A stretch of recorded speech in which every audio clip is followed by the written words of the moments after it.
Beberapa waktu yang lalu, gereja-gereja pada umumnya pernah merayakan yang namanya hari kenaikan Yesus. Ya. Nah, saudara-saudara, lalu kemudian ada yang bertanya kepada saya, dan mungkin juga ada di antara Bapak Ibu Saudara yang juga bertanya di dalam hati, kenapa kok kita atau gereja kita tidak merayakan kenaikan Yesus? Atau kalau kita sekarang kenaikan daripada Yeshua. Nah, pertama saudara-saudaraku yang dikasihi Tuhan, memang untuk kenaikannya sendiri sejak dia bangkit dari antara orang mati, lalu kemudian kita tahu bersama bahwa Yeshua itu menampakkan diri kepada para murid-muridnya. Jadi kurang lebih saudaraku, sebelum dia naik terangkat ke Samayim, ke surga itu ada 40 hari. Nah, pertama kenapa kita tidak merayakan? Karena memang tidak ada perintah. Bukan berarti bahwa apa yang tidak diperintahkan kemudian juga kita rayakan itu menjadi salah, apalagi dosa. Nah, persoalannya Bapak Ibu Saudara-saudaraku yang dikasihi Tuhan, yang menjadi acuan gereja pada umumnya sehingga merayakan 10 hari yang lalu, bukan 10 hari yang lalu, beberapa waktu yang lalu, merayakan yang namanya hari kenaikan Yeshua HaMashiach, itu perhitungannya bertitik tolak kepada perayaan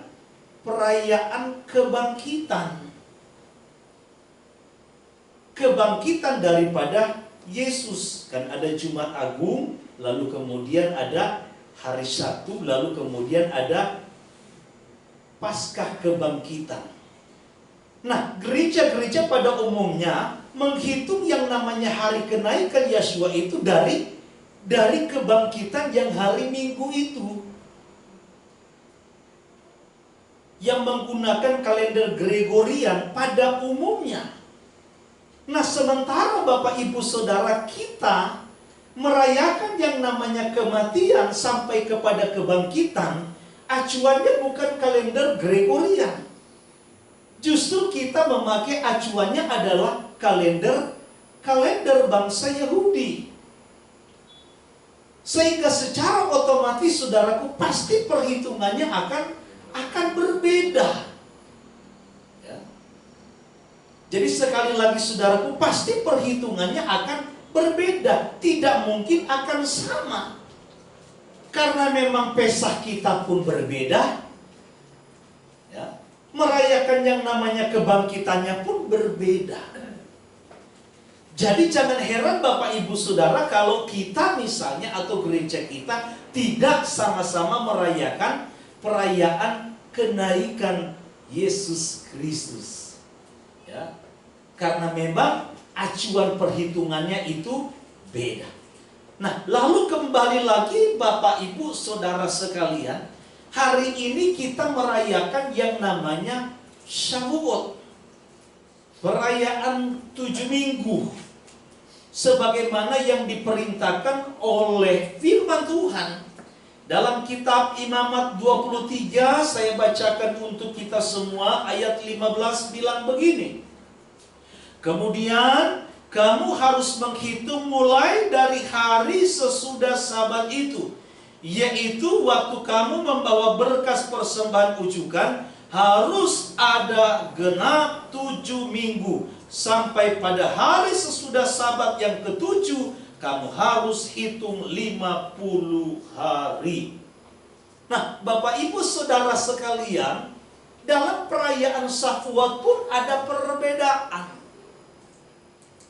Kalau saudara mungkin lihat di Facebook, di media sosial, ada yang sudah merayakannya mungkin kemarin. Ada yang merayakan kalau ambil ereknya itu tadi malam.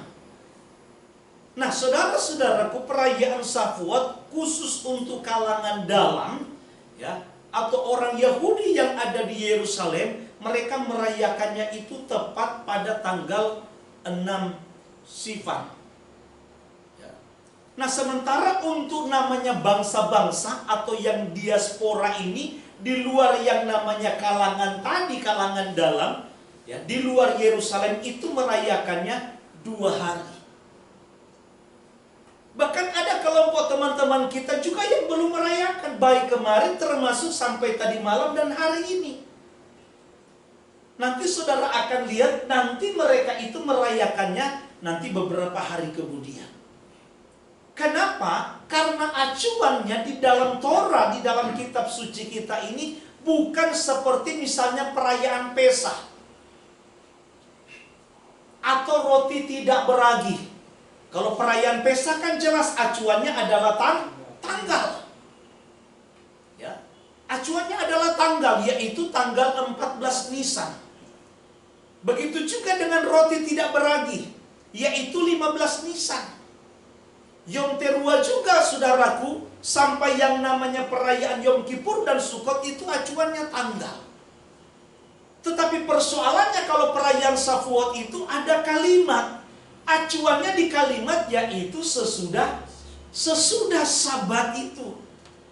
Jadi tergantung saudaraku kita melihat pernyataan sesudah Sabat itu mengacu kepada apa Sabat itu sesungguhnya. Kalau seandainya Sabat itu mengacu kepada perayaan Pesah, perayaan Paskah, maka berarti perhitungan hari pertama atau juga yang disebut Sefirat HaOmer atau perhitungan Omer itu berarti jatuh mulai tanggal 15 Nisan, besoknya. Tapi kalau kita melihat sesudah Sabat itu, Sabat yang dimaksud adalah 15 Nisan atau awal adalah perayaan roti tidak beragi, maka berarti besoknya itu adalah Omer pertama, hitung Omer pertama. Tinggal hitung 49 hari, 7 kali 7 minggu. Nah, ada yang mengacu kepada kata sesudah Sabat itu bukan Sabat perayaan, tetapi mengacu kepada Sabat mingguan. Misalnya kayak kemarin kita merayakan Pesah misalnya. Taruhlah Pesahnya hari Rabu atau hari Selasa, ya. Nah, mereka nanti tunggu Omer pertama itu nanti mereka mulai hitung pada waktu hari Minggu. Jadi jangan heran nanti kalau ada juga teman-teman kita nanti merayakan yang namanya Shavuot nanti beberapa hari ke depan. Karena hitung Omer mereka itu dimulai dari Sabat mingguan dalam rangkaian perayaan roti tidak beragi.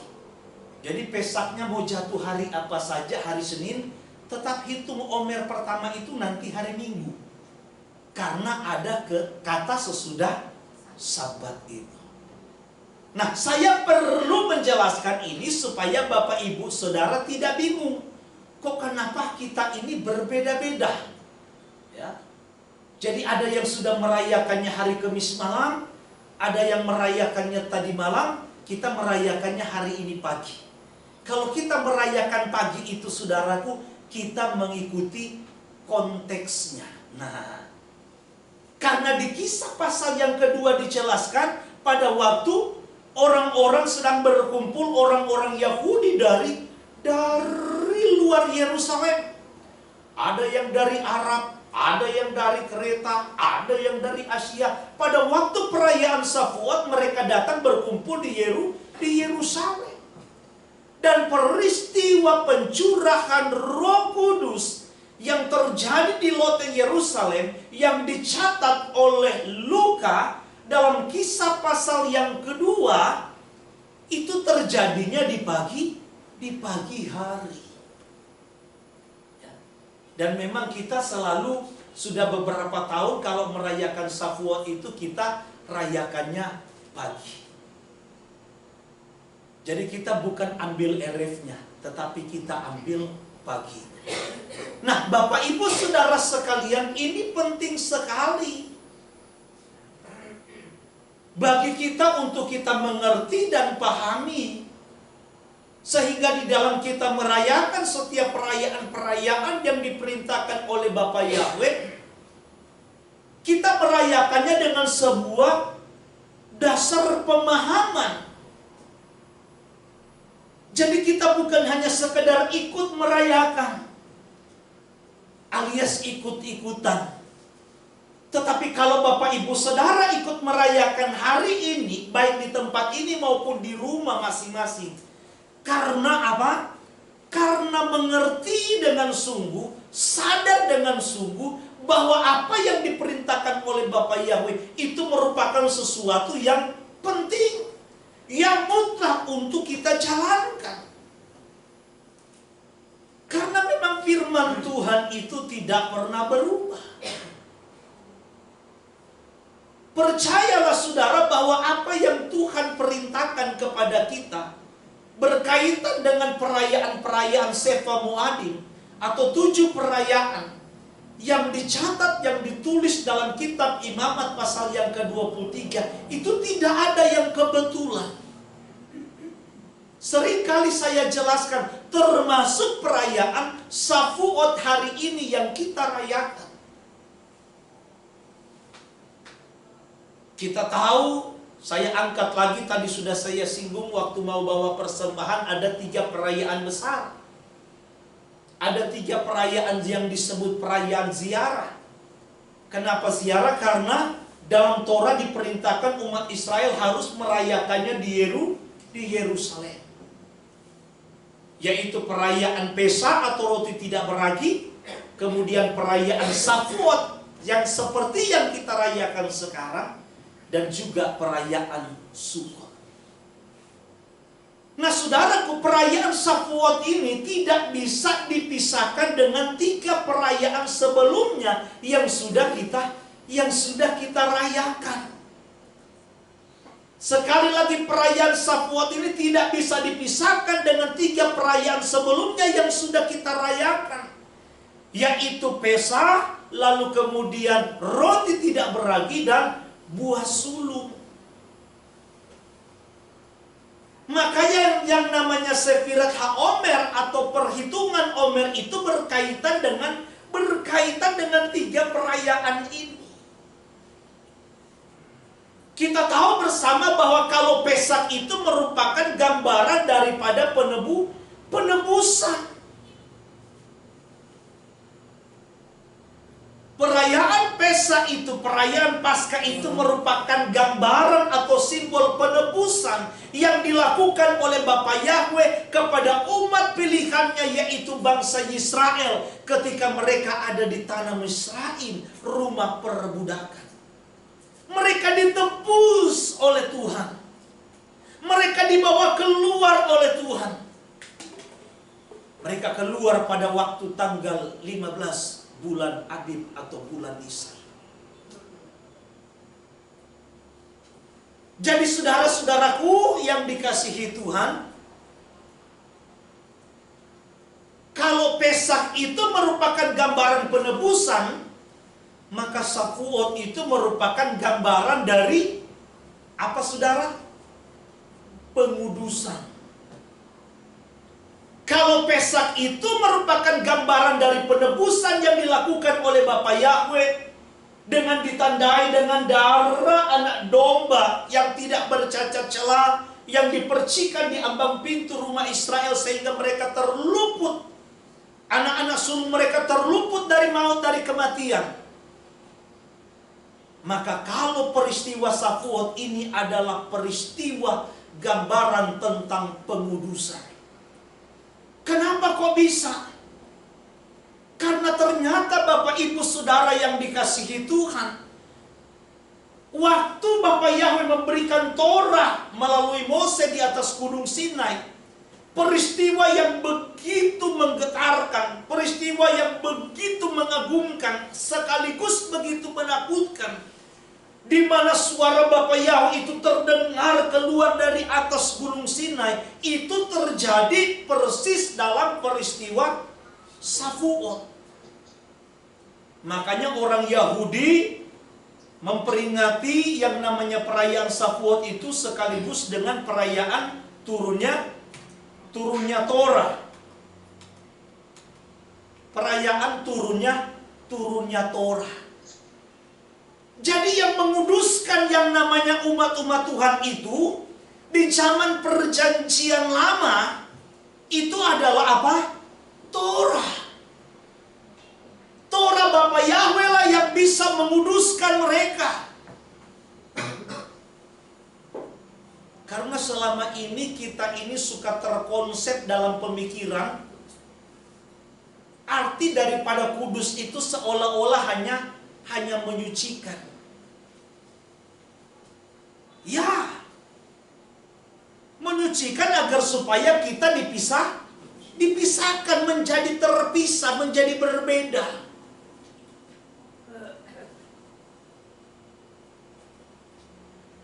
Jadi yang membuat orang Israel itu berbeda, saudara,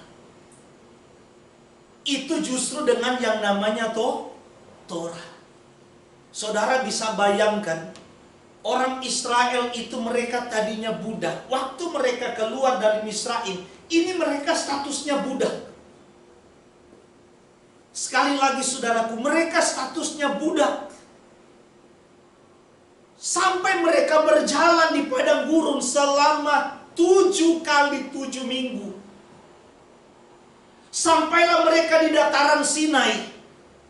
Sehingga dalam Keluaran 19 ayat yang ke-5 dan ayat yang ke-6, tolong satu orang baca.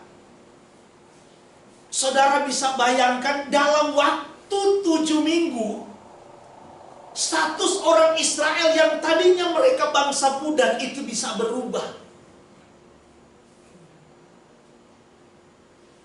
Mereka berubah statusnya hanya dalam waktu 7 minggu, saudara.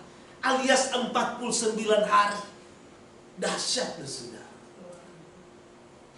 Keluaran 19 ayat 5 dan 6. Jadi sekarang jika kamu sungguh-sungguh mendengarkan firman-Ku dan berpegang pada perjanjian-Ku, maka kamu akan menjadi harta kesayangan-Ku, harta kesayangan-Ku sendiri dari antara segala bangsa.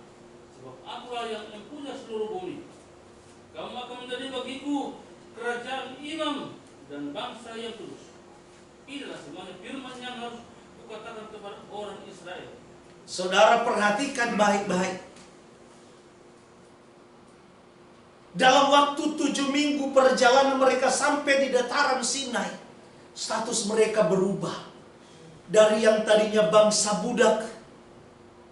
Makanya jangan heran mental mereka itu juga mentalnya masih mental yang lama.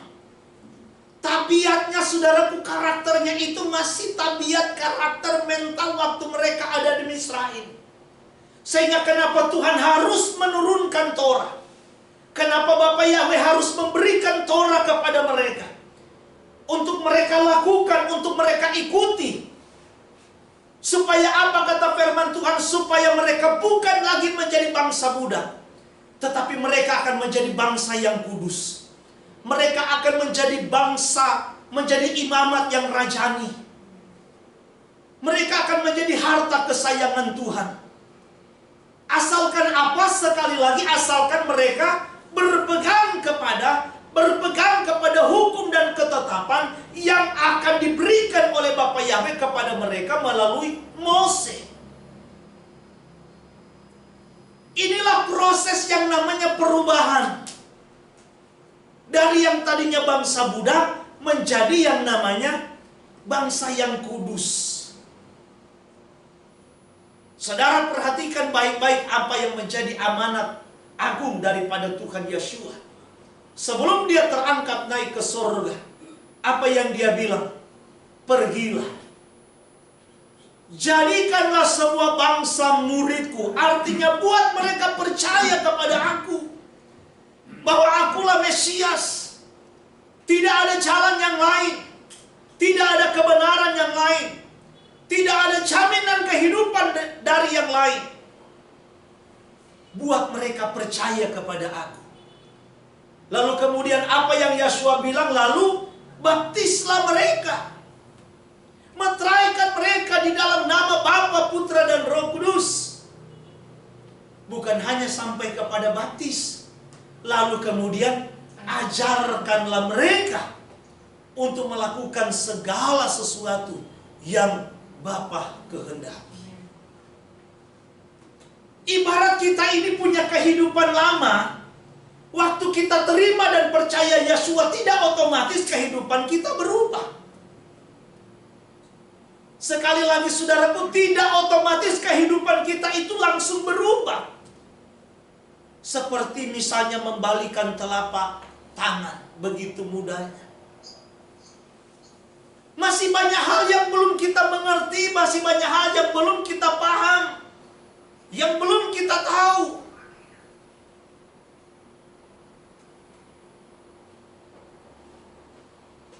Sehingga kenapa penting bagi kita Bapak Ibu Saudara sekalian untuk belajar firman Tuhan. Dan berupaya apa yang kita pelajari itu bukan hanya menambah wawasan pengetahuan kita, tetapi kita jalankan dan lakukan itu dalam hidup kita setiap hari. Kalau bagi orang Yahudi saudara, mereka memahaminya begini, bahwa di dalam 5 kitab Mose dari Kejadian sampai kitab Ulangan itu ada 613 mismot. Ada 613 perintah. Maka yang selalu menjadi moto mereka saudara, untuk mendorong semangat mereka adalah sebuah prinsip dalam mentaati Torah, dalam mentaati mismot. Mereka punya kalimat begini, sekalipun mismot itu, perintah itu kelihatannya kecil, taati saja. Jalankan dan lakukan. Sekalipun perintah itu kelihatannya kecil, kelihatannya sepele, tetapi di hadapan Bapa itu upahnya sangat besar. Sekalipun saudaraku mismot itu perintahnya kelihatan kecil, kelihatan sepele, tetapi itu merupakan sebuah langkah yang bisa membawa kita kepada perubahan demi perubahan. Inilah yang harus kita jalankan dan lakukan. Kalau kita bicara dari 3 perayaan sebelumnya, perayaan Pesta dan roti tidak beragi, ini adalah waktu panen juga. Perayaan Pesta roti tidak beragi itu merupakan panen gandum. Kalau saudara baca di Imamat tadi pasal yang ke-23, itu ada panen gandum. Makanya yang namanya Sefirat HaOmer bagi orang Yahudi dengan kita agak sedikit berbeda. Kalau kita hanya lihat tanggal, hari ini sudah Omer berapa? Oh sekarang sudah Omer 36, besok Omer 37 dan seterusnya. Tetapi mereka saudaraku ada sebuah ritual yang mereka lakukan, di mana setiap hari mereka harus mengucapkan berkat di hadapan Bapa sambil membawa yang namanya berkas gandum. Mereka punya makna dalam yang namanya hitung Omer itu, sampai kepada puncaknya yaitu pada hari ke-50. Hari ke-50. Nah, Bapak Ibu Saudara sekalian, ini hal yang penting untuk kita pahami dan mengerti bahwa apa yang kita miliki, apa yang kita peroleh, sekalipun mungkin masih banyak hal yang kita rindukan, doakan dan harapkan yang belum kita terima dari Bapa, tetapi percayalah bahwa setiap berkat yang kita nikmati sampai sekarang itu sebagai bukti bahwa Tuhan memelihara kehidupan saudara dan saya. Orang-orang Yahudi datang membawa omer itu di hadapan Tuhan dengan mengucapkan berkat, itu disertai dengan rasa syukur yang luar biasa kepada Tuhan. Mereka mengucap syukur buat pemeliharaan Tuhan, buat berkat Tuhan yang Tuhan curahkan dan limpahkan atas kehidupan mereka. Ini juga saudaraku penting untuk mengingatkan kita semua, bahwa apapun yang kita terima, belajarlah selalu untuk kita mengucap syukur. Melalui peristiwa Shavuot yang dimulai dengan yang namanya hitung omer, kita diingatkan bahwa mengucap syukur itu harus setiap hari, harus setiap waktu, harus setiap saat. Nah, saudara-saudara, penggenapan dari apa yang kita rayakan ini, sebagaimana di dalam kitab Kisah pasal yang kedua, yang dicatat oleh seorang Luka, peristiwa yang terjadi di loteng Yerusalem ini merupakan penggenapan daripada apa yang dijanjikan oleh Tuhan. Kalau Keluaran tadi pasal 19 ayat 5 dan ayat yang ke-6, Tuhan ingatkan kepada orang Israel, engkau akan menjadi harta kesayanganku, menjadi imamat yang rajani, bangsa yang kudus, kalau engkau berpegang kepada perintah-perintahku. Banyak perintah yang disampaikan oleh Tuhan kepada Mose waktu dia ada di atas Gunung Sinai. Selama yang namanya 40 hari 40 malam. Memang menarik kalau kita lihat banyak orang yang suka liburan berwisata ke Israel misalnya. Salah satu tempat wisata yang mereka juga tuju adalah Gunung Sinai. Kenapa? Karena Gunung Sinai ini merupakan gunung yang bersejarah, yang dikatakan dalam kitab suci sebagai gunung yang kudus.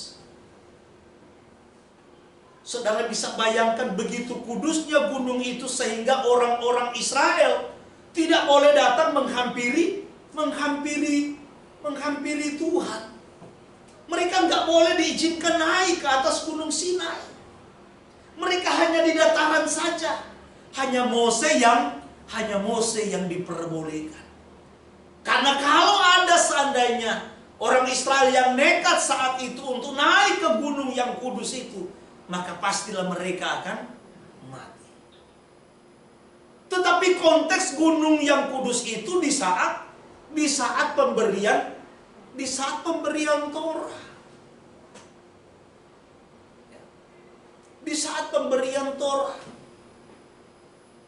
Jadi banyak orang yang suka salah, misalnya kayak contoh peristiwa orang Israel waktu dihukum oleh Tuhan dengan Tuhan mendatangkan ular-ular berbisa, ular-ular terung.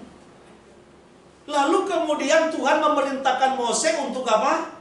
Untuk membuat tiang, membuat patung yang berbentuk ular. Sehingga barang siapa, kata firman Tuhan, yang dipatok, yang digigit oleh ular-ular yang berbisa, tapi ketika mereka memandang kepada patung ular yang dibuat oleh Mose, maka mereka akan sembuh. Mereka akan terluput dari maut. Memang saat itu kita melihat seolah-olah memang tiang patung ular ini punya satu kekuatan. Padahal kalau kita lihat di Kisah Para Rasul, ternyata ini pun merupakan sebuah perlambangan. Sebuah perlambangan.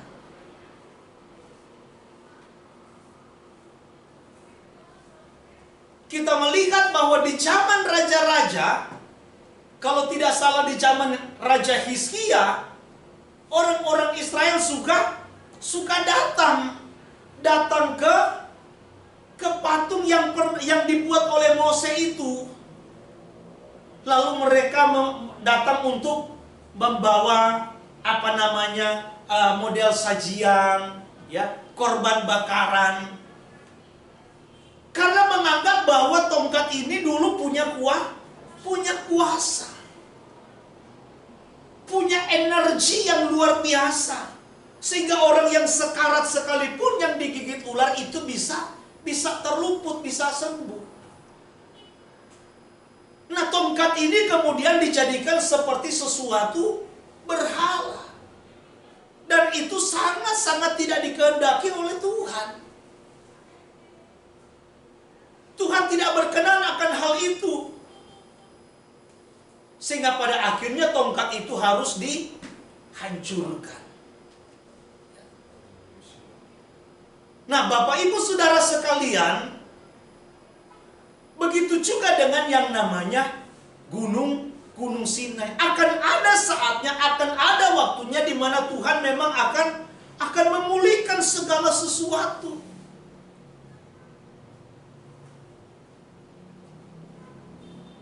Tetapi untuk saat ini rasanya Gunung Sinai hanya gunung yang biasa saja.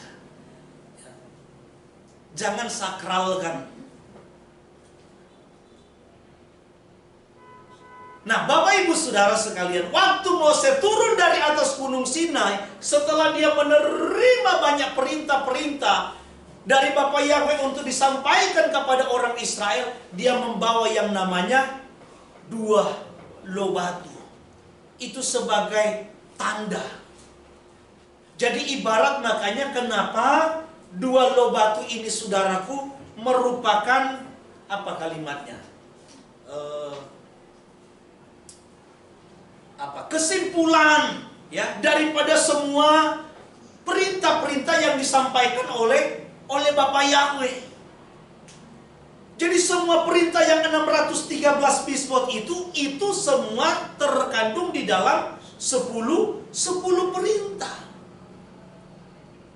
Sama seperti kalau kita bicara tentang yang namanya Pancasila. Pancasila itu cuma ada 5. Tetapi penjabaran sila-sila, masing-masing sila itu, baik sila pertama, ketuhanan yang Maha Esa, itu banyak. Itu disebut yang kita kenal dengan butir-butir Pancasila. Ya. Jadi setiap sila itu ada butir-butirnya, ada penjabarannya. Sila pertama ada berapa butir, sila kedua ada berapa butir. Nah, begitu juga saudaraku dengan yang namanya 10 hukum Tuhan, yang ditulis oleh jari Tuhan sendiri, ya, di 2 loh batu yang dibawa turun oleh Mose. Padahal Tuhan sudah bilang di awal, sebelum Mose naik, orang Israel harus berpegang kepada perintah, harus setia kepada Bapa Yahweh. Tapi ternyata peristiwa waktu Mose datang membawa turun 2 loh batu, ternyata orang Israel sudah menyimpang. Mereka sudah beralih, tidak setia lagi kepada Bapa Yahweh. Mereka mendesak Aharon untuk membuat anak lembu emas. Sehingga dalam peristiwa anak lembu emas itu, berapa orang yang mati, saudara? Yang dicatat dalam Keluaran 32, ada 3.000 orang yang mati. Jadi peristiwa turunnya Torah di atas Gunung Sinai yang dibawa oleh Mose melalui 2 loh batu itu, ada 3.000 orang yang mati karena mereka tidak setia. Tetapi Tuhan bilang dalam kitab Yeremia pasal 31 bahwa aku akan memperbaharui perjanjianku. Sekali lagi saudaraku, aku akan memperbaharui Di mana Torah itu bukan lagi aku tukik di batu, tetapi Torah itu akan aku tukik di hati, di batin kita manusia, di pikiran kita manusia. Itulah Torah yang ditukik, yang ditulis melalui yang namanya pencurahan Roh Kudus. Jadi Torah itu mau dimeteraikan di dalam batin kita. Itulah saudaraku yang dikasihi Tuhan, yang dibaharui oleh Tuhan. Jadi yang dibaharui oleh Tuhan itu bukan isinya. Isinya tetap sama. Bahkan yang menerima perjanjian juga tetap sama. Kaum Yahuda dan Efraim. Tetapi mekanismenya yang berubah. Kalau saudara baca Ibrani pasal 8, dari ayat 8 sampai yang ke-10 jelas. Jadi mekanismenya yang dirubah, teknisnya yang dirubah. Kalau dulu tukiknya di 2 loh batu, di benda mati, sekarang tukiknya di loh hati. Makhluk yang hidup. Tetapi isi Torahnya sama. Makanya jangan heran peristiwa Shavuot di loteng Yerusalem. Ya. Kalau dulu peristiwa Tuhan menulis Torah itu di loh batu, 3.000 orang yang mati.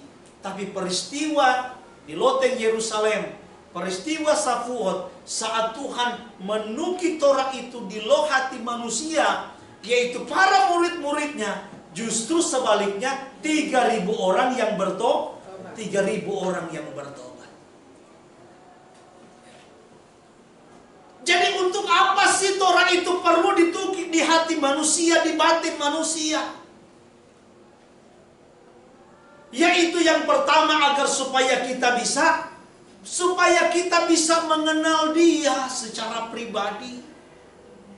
Supaya kita bisa mengenal isi hati daripada Bapa itu sendiri.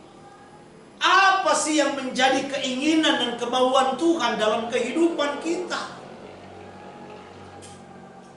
Jadi kita bukan hanya saudaraku dibawa oleh Tuhan untuk mengenal namanya. Sangat baik kita mengenal nama. Tetapi kalau kita tidak mengenal pribadinya, untuk apa? Kita tidak mengenal isi hatinya, untuk apa? Sama seperti misalnya presiden.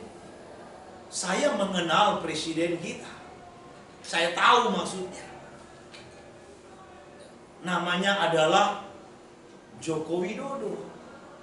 Tetapi saya tidak mengenal dia secara pribadi. Saya hanya tahu namanya. Nah, ini yang Tuhan tidak inginkan. Jangan kita hanya cuma kenal namanya saja. Itu sudah baik, bukan tidak baik. Sudah baik. Tetapi kita juga harus mengenal apa yang menjadi isi hati dan kehendaknya. Karena yang kedua, saudaraku, Roh Kudus itu dicurahkan kepada kita untuk memeteraikan Torah itu kepada kita, supaya kita diberikan, kata firman Tuhan, apa? Kuasa. Kita diberikan kuasa untuk apa, saudaraku? Kita diberikan kuasa untuk apa? Untuk bisa menjadi serupa dengan putranya. Sekali lagi kita diberikan kuasa, kita diberikan kekuatan, kita diberikan kemampuan untuk kita bisa merubah kehidupan kita, supaya kita bisa menjadi serupa dengan Yeshua HaMashiach. Kalau kita menjadi seperti Yeshua HaMashiach, maka kuasa yang namanya untuk memulihkan, untuk menyembuhkan, itu pun akan diberikan sebagai kelengkapan kita. Tetapi tujuan kuasa itu diberikan bukan untuk kita pamer manifestasi kuasa Roh Kudus. Hal yang pertama adalah untuk mengubah kehidupan kita supaya menjadi serupa seperti putranya. Yang kedua, baru memperlengkapi kita supaya kita bisa menjadi saksinya, memberitakan Injilnya. sangat ironis kalau seandainya misalnya ada orang bisa berdoa menyembuhkan orang tetapi kehidupannya tidak menjadi terang bagi sesama. Itu ironis sekali. Makanya kita dulu yang mau diubahkan oleh Tuhan. Kalau kita sudah diubahkan oleh Tuhan, maka kita diberikan kemampuan untuk dapat menjadi saksi bagi sesama. Jadi Bapak Ibu Saudara sekalian, melalui Midras kali ini kita diingatkan oleh Tuhan. Penting bagi kita untuk kita belajar yang namanya firman Tuhan. Torah itu harus kita belajar, harus kita praktekkan. Makanya dalam doa-doa kita, yang kita naikkan, kalau orang Yahudi tidak ada namanya kalimat ufedam, Yeshua HaMashiach. Rata-rata nggak ada, sekalipun Mesianik. Mereka cuma sampai kepada yang namanya baru atau Adonai Eloheinu melech haolam asher kitsanu bemitz kotaf. Yang menguduskan kami dengan perintah-perintahmu, dengan Torah. Yang membuat kami beda dengan orang lain, beda dengan bangsa-bangsa lain. Itu adalah Torah. Maka ikutilah apa yang diperintahkan di dalam Torah. Jangan abaikan. Sekalipun hal itu kelihatan sepele, sekalipun hal itu kelihatan kecil, taati saja. Karena pasti ketaatan kita tidak akan pernah sia-sia. Bapak Yahweh kiranya memberkati kita semua pagi siang hari ini, untuk kita boleh dapat menikmati berkat di perayaan Sabat maupun perayaan Safur. Haleluya. Amin.